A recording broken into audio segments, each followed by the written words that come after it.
I'm looking to buy a home this year, but I'm struggling to find something and get it under contract in this competitive market. What Mm, tips do you have? It's a good one. it is a good one. Yeah, because I'm experiencing this with a lot of my clients. You know, with my buyers specifically. The market's getting competitive here again. You know, Mm-hmm. we're seeing a lot of multiple offers when homes are priced appropriately.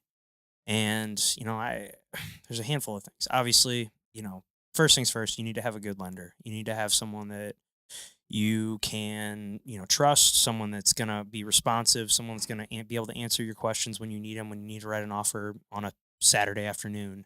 Are they going to answer your phone call? Mm. Are they going to be able to figure out the numbers, get you what you need so that I can write that offer?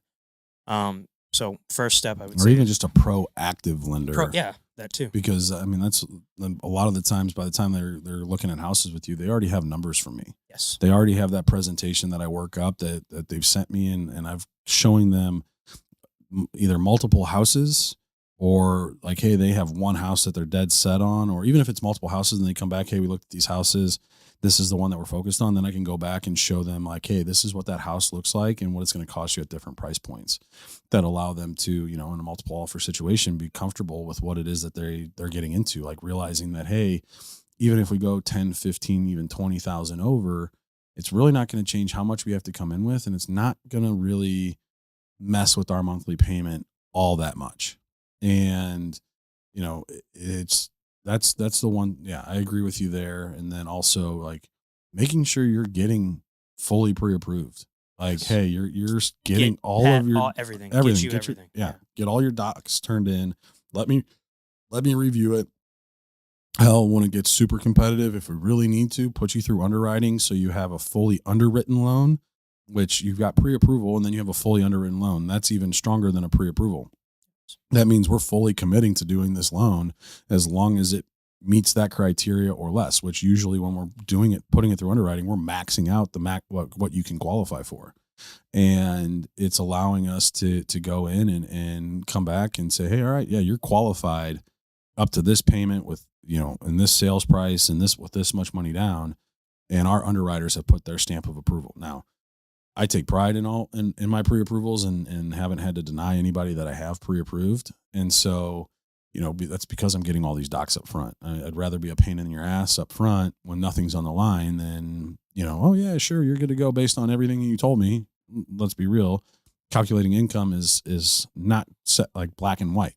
It's not, I make this much per hour and work 40 hours a week, but do you? Like, there was one pay stub you sent me that shows 38. So that now just makes your income variable. Like, there's different ways that we can calculate that we have to calculate it. And so, making sure that you've been fully pre-approved, like, where you're at, your income has been accurately calculated and been turned in and credit's been pulled, and you don't have anything to really worry about at that point. Yeah, definitely. One other tip I would say is, you need to find a good agent too. Someone who's not, who's got experience in multiple offer situations, which, if you've been an agent for the last few years, you've probably experienced.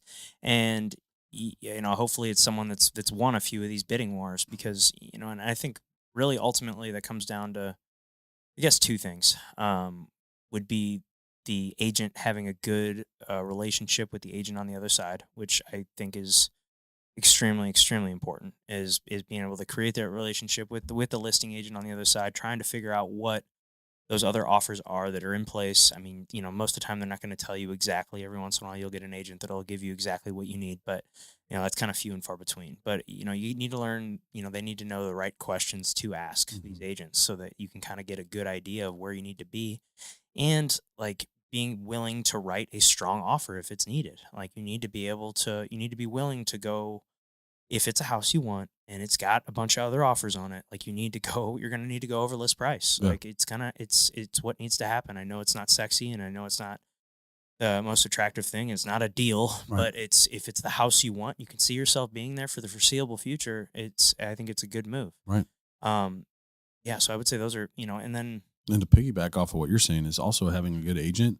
They might be able to go out and find you an off-market deal. that's what I was going to get to next. Yeah, Yes. like an agent that's going to go out there and try and find, like, you set the goals on what it is you want, and you have a strong, solid agent. They're going to go out and try and, if they can't find it on the market, they're going to try and go and find you an off-market deal, Yeah. which is going to give you an even better competitive advantage because you're the only one looking at that house. Right. So, Yeah, and some ways that, we do that as agents, some ways that I do it personally is, well, first of all, I work with both buyers and sellers. So, if I have someone who's coming to me it's looking to sell, and I find that it matches up with with something I have a buyer that's looking for that, then I try to match them up that way. And, it's not always going to work, but there's a chance and it has worked for me several times in the past. One other thing I like to do is golden letters. A golden letter, or that's what somebody called it, but it's basically, say, hey, Zach, I want to be in this specific neighborhood over here and whatever.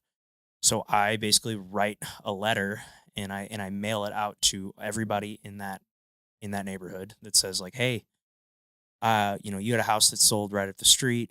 It sold for X amount of, it was listed for this, sold for this. My clients love that house. They really want to be in this neighborhood. If you are possibly considering selling at some point in the future, you know, this is my number. Please contact me. They would love to purchase your house. mm, They really want to be over here. And, that's something you can mail out to a whole neighborhood. right. It's a great tool that, I've found that's worked for me over the last few years. Yeah. I mean, what was the number that just came out? 74% of licensed real estate agents didn't close a single deal last year. Yeah. And 2% of all of them closed 11 deals or more. It's crazy. So you got to find that agent Find that's, an agent that's doing 20 plus a yeah, year. right. That's what you want. Exactly. So if they're doing 20 plus a year, then they're probably full time. Right. And they're hustling. Yes. Because that's that in a market like we have been with low inventory, that means they're out there hustling and finding deals and finding things for their clients and working hard for their clients. And, having a good agent is key. Having a good team that you're working with is key. Yes. And, and not all agents are the same. Not all lenders are the same. Like and even within like companies, like, there's loan officers within our company. There's loan officers in other companies. Like, hey, you've got your top producing loan officers. You got your top producing agents. Like, not all agents are the same. Not all loan officers and mortgage lenders are the same. And so you need to make sure that you like doing the research, like really looking into it, really asking the questions, of your loan officer and your agents, and diving into those to make sure you're being represented by a solid team. Yeah. So, Well said. all right, kind of to piggyback off that. So, I've had a couple people that have been buying or thinking about buying, and they're just like, well, what's the process? What docs are needed, just to continue on the real estate side of things. So, the process of purchasing a house. So most people will, first thing they do is contact a real estate agent, say, hey, I want to buy a house. And then the first thing that a real estate agent is going to do is refer you to their lender, or is ask if you've been pre-approved. And if you haven't, they're going to refer you to their preferred lender. And that's where that process starts. You go through the pre-approval process, and everybody's pre-approval process is different. Mine's a little bit more extensive, but it really educates the home buyers so they know what they're getting into, and they can understand the numbers, and they can understand, having that, being prepared to purchase and realize like, hey, I might have to go above and beyond and to make an offer. Because obviously, you got a real estate agent telling you it's one thing. Like, I'm not out selling you the house. I'm just there to give you the money. And so on my side, it's like, hey, I can sell that. Like, I can tell clients like, hey, this is what I've been seeing from the offers that have been winning and the contracts I've been getting. This is what they've been doing. And then it just kind of reinforces what the agent's saying. So having that good team that knows how to communicate to the clients, but that's your first step, is getting pre-approved and to tie in the docs. So your standard docs are 2 years of W-2s, 1 month of pay stubs, and 2 months of bank statements. Now, obviously going a little bit deeper, if you're self-employed, depending on how long you've been self-employed in the program that you're doing, most likely you're going to need 2 years of tax returns, full tax returns of either, if you're Schedule C, then it's just going to be on your personal tax returns underneath a profit and loss. Or if you have separate business returns, then you'll need to supply both personal and business returns with the K-1 statements that come with it. You have rental properties, you're going to have to supply some leases. You're going to have to supply, again, the Schedule E that goes with it, depending on how long you've been renting. If it's a relatively new rent, then we just need the lease agreements and all that are signed and shown, and that you've collected a deposit in at least 1 month's worth of rent. But there's a whole bunch of different situations and different things. But the majority, the major docs and the standard docs that come across are 2 years of W-2s, most recent one with the pay stubs, and bank statements. And that's the majority that you'll need. The majority of people will need those.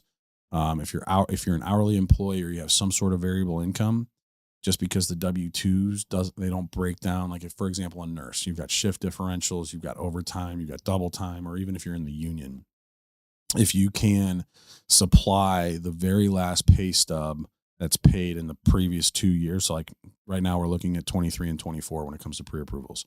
So if you can supply the very last pay stub that was paid in 23 and paid in 24, that'll give a full year-to-date breakdown of all the different ways that you were paid that we can go in and get that income calculated accurately.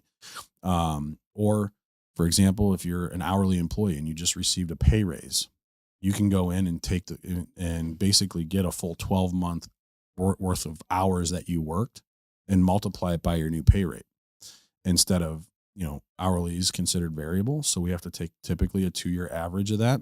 Obviously, you're making more now than you were 2 years ago. Hell, you were making more now than you probably were 6 months ago, hourly. So to get the most out of that, the best way is to, instead of taking a 2-year average, is, hey, so right now we're in February.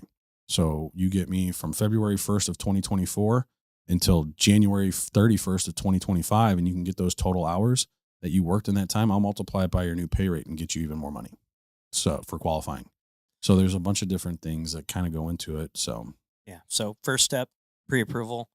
Second step with your agent will be, signing that buyer's agency agreement. That's, kind of it's a new thing nationwide, but not a new thing here in Missouri where we are. I've always had to make someone sign a buyer's agency agreement, and it's, and people kind of have a hard time with this. I've come to find, but basically what a buyer agency agreement is it's an agreement between you and that real estate agent that's going to basically tie you to them so that you can't, they can't spend all this time and effort helping you go and look at a bunch of houses for you to then go and, have another agent send you something that you go and purchase it with them. So it basically it's set for a certain time period. So, I usually do mine for 6 months, cause that's pretty standard.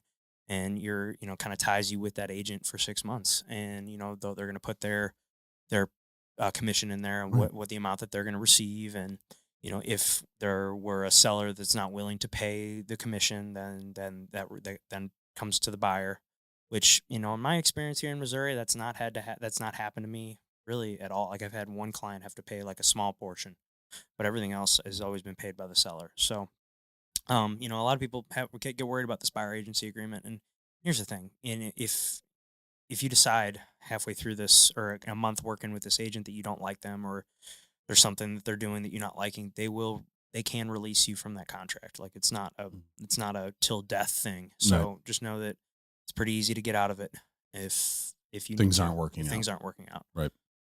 Yeah, and then really after that, it's pre-approval, buyer agency agreement, and then we can go out and start looking at houses. Mhm. And then once we find the one we like, if it, and that's another thing, if it's a hot house and it's getting a bunch of offers, and and this house is at the top of your budget, like that's something to keep in mind too. If you're looking at houses that very first weekend, and it's like say your pre-approval is the max 300, like 300,000, that's the most you want to spend on a house.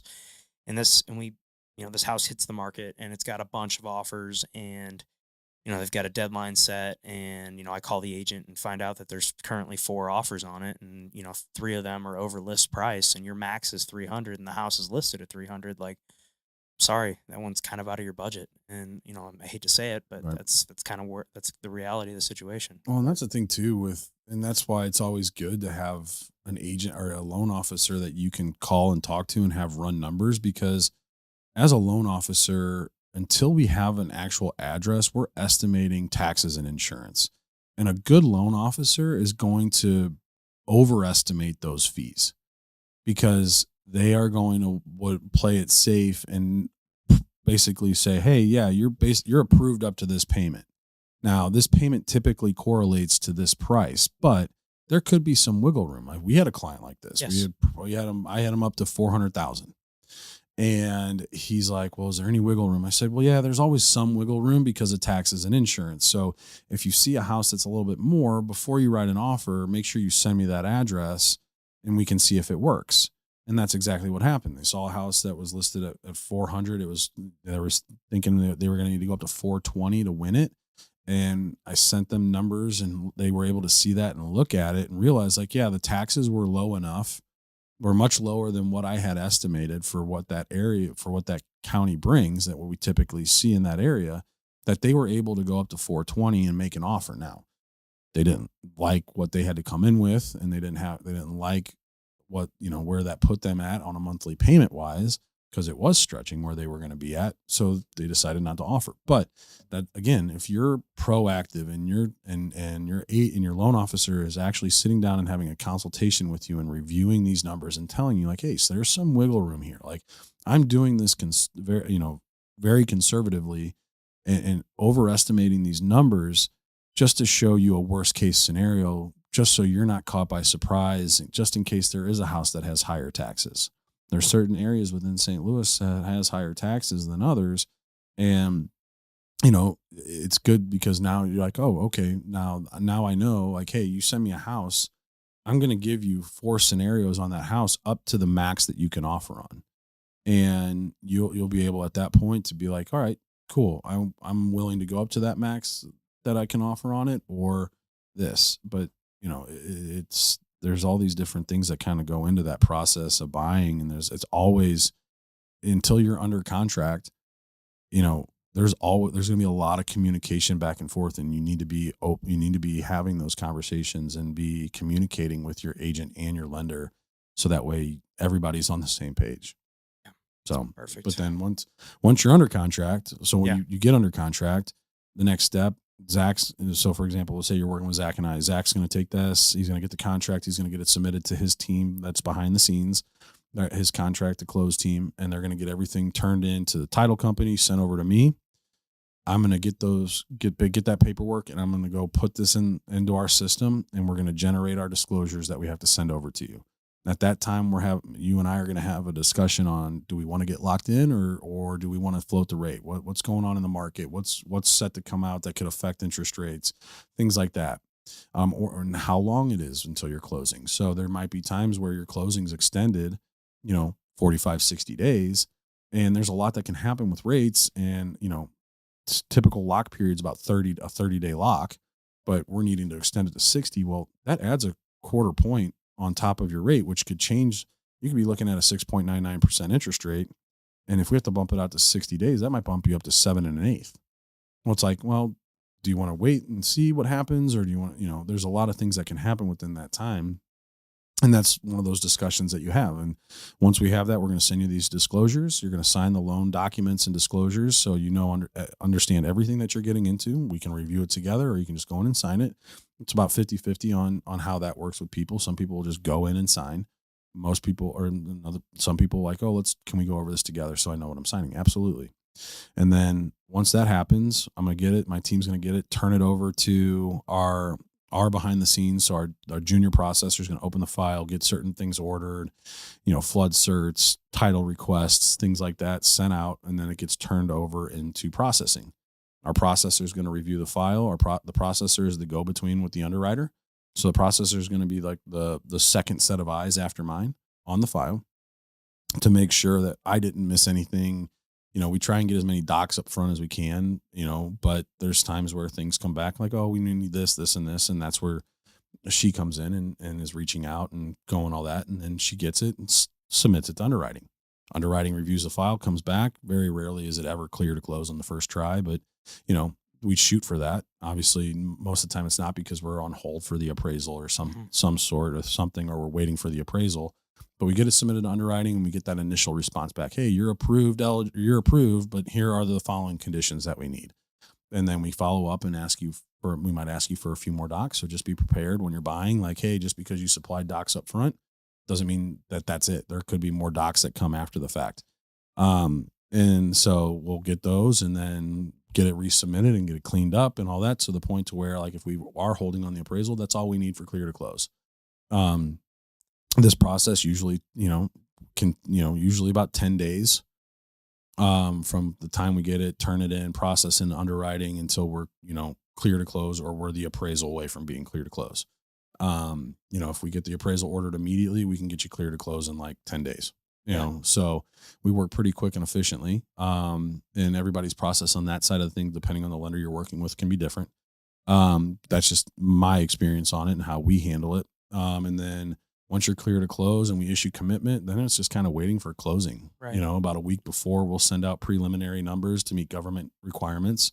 And then at the same time, we're sending it to title to start balancing. And then we're going to try and get you your numbers 3 days prior to closing. So you have time to either get a cashier's check or wire transfer, and then show up to the closing table, sign the docs. And, once everything's all funded, it's yours. Yeah. And on my side of things, once we go under contract, like Pat said, my team basically sends all the files to everywhere it needs to go, title company, lender. If I'm then our first steps as a buyer is we need to get those inspections scheduled. If you are getting inspections done, which I usually recommend you get those done. Usually it's going to be within a few days of us going under contract. Typically, I would say 3 to 5 days. Once we're under contract, we're having inspections done. The inspection company I work with, we typically, they knock everything out in one day. They get a team of 4 or 5 guys in there, and they, spend about 4 hours in the house and go through everything, and, go through the house with a fine tooth comb. And then that's when we get those inspections back. We review them, like, hey, is there anything that's wrong with the house, or any major concerns? I typically, we try not to worry about, little nickel and dime, loose doorknobs, little stuff. We're mostly concerned with big items, the roof, the foundation, the HVAC system, the plumbing system, the electric system, sewer. Yes. We're looking at all the items that are going to cost that multiple thousands of dollars. If it's a, we're not looking at like GFCIs. Yeah, GFCIs and like little tiny stuff. Like, we can't, like, for example, I've had, the smoke detectors out of batteries. Like, we're not worried about that. If anything, if there needs to be an occupancy inspection done at the property, which pretty often in St. Louis, it's standard that when the house transfers ownership, that there needs to be a new occupancy inspection done by the municipality. So, that most of the time the seller is going to be the one that handles that. So stuff like smoke detectors and stuff like that is typically going to get taken care of during occupancy. So, and you got to not worry about like little nickel and dime items like that. You can't be worried about that kind of stuff. You got to be worried about the big items. That's what we're going to negotiate with. We're not going to go to the seller with a bunch of, loose doorknobs and, a chipped paint or a little this and that. You got to just be worried about the big items. So then if we formulate that list, if there is things we're going to ask for, that's when we then submit it to the seller. Then how much time does a buyer typically have for their inspection period? So the standard time in St. Louis is 10 days. So you have 10 days from the day after. So if we went under contract today, tomorrow's day one. So we have a 10-day period most often. If you're trying to make your offer more attractive in a multiple offer situation, or you have a smaller timeline, you're gonna reduce those days down. I'll usually do like a 7 or a 5 if it's really crazy, because my guys can usually get there within a couple days. And so we have, we have that time period to then submit our inspection request. That's on a form called the inspection notice. So we'll submit the inspection notice over to the sellers, and then in St. Louis or in Missouri, the standard, or St. Louis, I should say, the standard amount of time that we have to negotiate and come to an agreement is 10 days. So when we submit that over, then we have 10 days to basically come to an agreement on what is going to happen with inspections. Okay, the seller's going to fix this. The seller's going to credit you for this. Or they're not going to do this, but they will do this. Whatever it is, you have to come to an agreement within 10 days. And once inspections are through negotiation, then it's kind of us waiting for the appraisal. And then really after that, you do a final walkthrough and make sure the house looked the way that it did when you originally walked through it, and the way that, you expect it to be. Make sure you do that final walkthrough, and there wasn't, a bunch of rain the night before and there's a bunch of water in the basement or some crazy something like that. I've seen it all at this point. Um, but you'll do that final walkthrough, a day or two before closing typically, and then on closing day, you'll sit down at that title company with me and Pat, and we, Pat goes through the whole loan package with you, and sometimes he goes through the whole title package too, and you'll sign your name about 30 something times usually, and then after that, wait for funding, and you own a house. Yeah. So What's that process look like on the seller side? Yeah, on the selling side, okay. Well, I mean, one of the other questions we got, which I guess this can kind of tie into this, but one of the other questions we got was, what are some tips for someone looking to sell their house this coming spring? So, really, I think first step is reaching out to a good quality real estate agent. You need to find someone who's done listings before, someone that's not just going to take pictures with their phone and throw it up on the MLS and pray that this is what it's going to be. First steps, talk to a good real estate agent, and they're gonna hopefully tell you to kind of prep your house for the market. And what I mean by that is I want you to declutter, depersonalize the house, really get it as clean as you possibly can. Make minor repairs for like little shit that you can see. If it, this is one thing I've realized. When you live in a house, if something breaks or something's not right, you might live with it like that way for a while, and then you just kind of get used to that door. Oh, that Mhm. door sticks, or whatever it is, and you just kind of get used to that living in the house.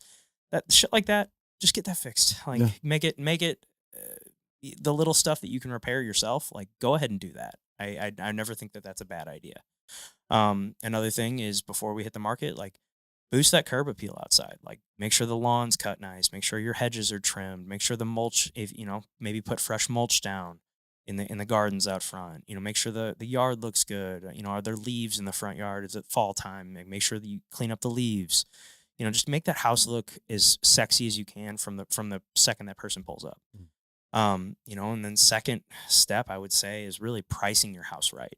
That is, I mean, really the most important thing in my opinion is because a house will sell, any house is going to sell for the right price, Mm. no matter what it is. There's two reasons houses don't sell in my opinion, and that's price and condition. But price can fix it all.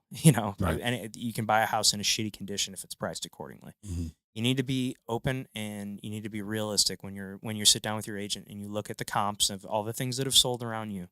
I know it's sellers tend to think that they have like, their house is the nicest house in the neighborhood. When we look at it realistically, there's a chance it is, but Right. it's probably not. Yeah. Just because the house down the street from you sold for this doesn't mean your house is going to sell for Right. this. That house had this and your house doesn't, or whatever it is. So you got to price it appropriately and don't, because I've had several people where they come out the gate way too hot and they Sits and overprice it sits and sits and it sits and it sits and it sits. Okay. And then we reduce the price. And then it's, because then at that point it's been on the market for a couple weeks and you're like, okay, why isn't it selling? Mm. Well, it's still priced a little too high, or whatever. Or now it looks kind of like it's old. Right. And so, pricing it from the jump appropriately. I and mean, you the get, market's going to tell you what your house should be worth. yes. People are going to Always. offer or they're not, or if they do offer and it's low, that's where the market puts your house. Yeah, if your house is up for a week and you've got less than 10 showings, then you priced it wrong. Like in my opinion. Like you need to have like that the amount of showings you're getting is a direct reflection of how well you priced it in my Yeah. opinion. So pricing it right. Another thing would be staging. Staging your house is very important. I think it makes the photos and video turn out so much better. Like it just, and I'm not saying you have to hire a professional stager because I've had several people that their house looks nice enough that we can, that we can just use their furniture.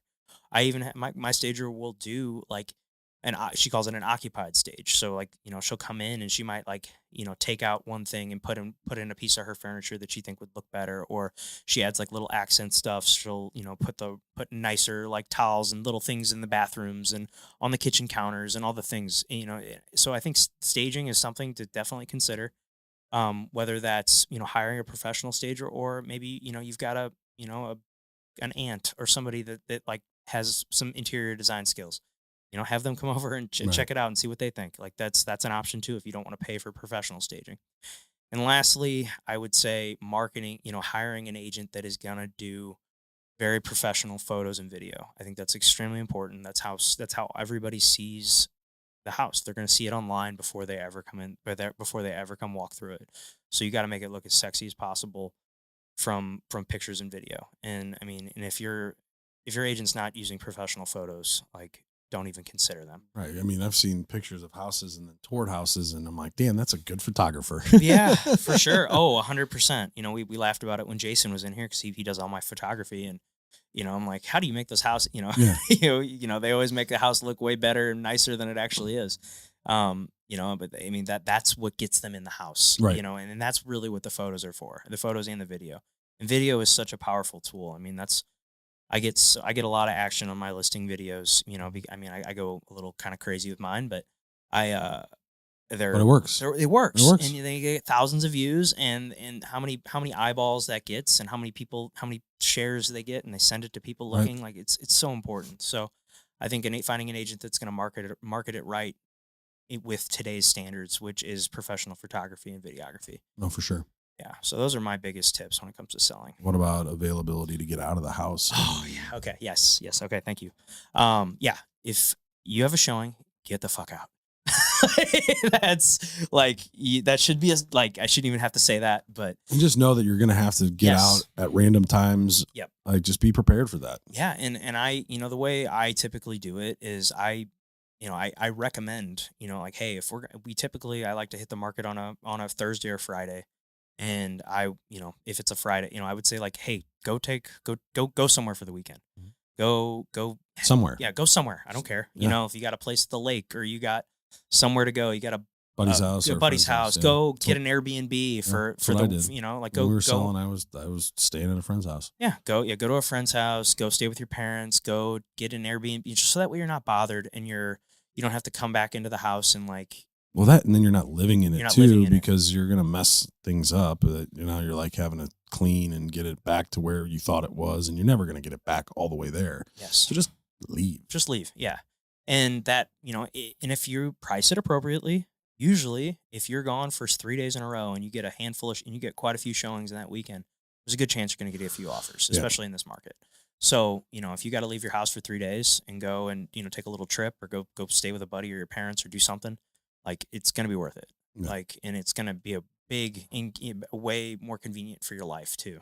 Like just not having to, uproot the whole family and the dog and the this and go drive around for an hour or something. Like, now I get it. If it doesn't go through that first weekend and you got to come back home, like, yeah, of course you need to live in your house, but like If you can. yeah, if you can. And then, if you have showings coming in, like you need to make sure that house looks the way it should, make sure it looks just the way it did when we got the photos taken and, as much like it as you can. Yep. So Yeah. yeah. I think that covers it. Covers huh? it. Yeah.